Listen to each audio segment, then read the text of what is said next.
കോൺഗ്രസിൻ്റെ ഭാഗത്തു നിന്നാണ് കേട്ടോ, ഇത് BJP-യുടെ ഭാഗത്തു നിന്നല്ല, ഇത് കോൺഗ്രസിൻ്റെ ഭാഗത്തു നിന്നാണ്. ഞാൻ പറയട്ടെ, കഴിഞ്ഞ 2 ആഴ്ചയായിട്ട് രേവന്ത് റെഡ്ഡി കേരളത്തിലാണ്. കേരളത്തിലെ മുഖ്യമന്ത്രിയാണ്, ഇന്ത്യയിലൊരു മുഖ്യമന്ത്രിയാണ്, കേരളത്തിലാണ്. എന്താണ് ചെയ്യുന്നത്? കേരളത്തിലെ പത്രങ്ങളിൽ മുഴുവൻ പരസ്യം കൊടുക്കുന്നു, തെലുങ്കാനയുടെ പരസ്യം. ആവശ്യത്തിൽ കൂടെ പണം ഒഴുക്കുന്നു കേരളത്തിൽ. എന്നിട്ട് പുള്ളി തന്നെ നേതൃത്വം വഹിക്കുകയാണ് കേരളത്തിൽ ഈ കോൺഗ്രസ് നേതാക്കന്മാരില്ലാത്തതുകൊണ്ടാ ആണോ?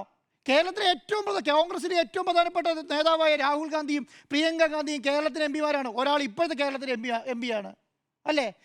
AICCയുടെ ജനറൽ സെക്രട്ടറി KC വേണുഗോപാൽ മലയാളിയാണ്, കേരളത്തിൻ്റെ ഭാഗമാണ് അല്ലേ? ഇവരൊന്നും പോരാഞ്ഞിട്ടാണോ ഇദ്ദേഹം വന്ന് ഇങ്ങനെ പറയുന്നത്? ഇദ്ദേഹത്തെ കൊണ്ട് എന്തിനാണ് ഇങ്ങനെ പറയിപ്പിക്കുന്നത്? പിണറായി വിജയൻ്റെ എക്സ്പയറി ഡേറ്റ് കഴിഞ്ഞു എന്നുള്ള കേരളത്തെ ബോധിപ്പിക്കണം. അത് ഇവരാരും ബോധിപ്പിക്കേണ്ട കാര്യമില്ല. 82-ാമത്തെ വയസ്സിൽ VS അച്യുതാനന്ദൻ കേരളത്തിലെ മുഖ്യമന്ത്രി അയാളാണ്. 82-ാമത്തെ വയസ്സിൽ, ഇദ്ദേഹത്തിന് 80 വയസ്സേ ആയിട്ടുള്ളൂ. മനസ്സിലായി? ഇനി അച്യുതാനന്ദൻ മുഖ്യമന്ത്രി ആവുന്ന സമയം നോക്കുകയാണെങ്കിൽ ഇനി 2 വർഷം കൂടെ ഉണ്ട് ഇല്ലേ? ഒന്ന് ആലോചിച്ച് നോക്കിക്കേ. കേരളത്തിലെ മുഖ്യമന്ത്രി ഇങ്ങനെ കേരളം, ഇത് ഞാൻ പറയുന്നത് കേരളം ഇതിന് ശക്തമായ മറുപടി കൊടുക്കുന്നുള്ളതാണ്. ഇത് ഞാൻ പറയുന്നത് ഇന്ന് മാത്യു കുഴൽനാടൻ നടത്തിയതും ഇന്നലെ രേവന്ത് റെഡ്ഡി നടത്തിയതൊക്കെ എന്താ അറിയോ? കോൺഗ്രസിൻ്റെ പെട്ടിയിലടിക്കുന്ന ആണിയാണ്. ഓരോ ദിവസവും കഴിഞ്ഞ 10 വർഷമായിട്ട് കേരളം ഭരിക്കുന്ന പിണറായി വിജയൻ സർക്കാരിനെതിരെ ഒരു അഴിമതി ആരോപണം ഉന്നയിക്കാൻ പറ്റാതെ ഒന്നുമില്ല.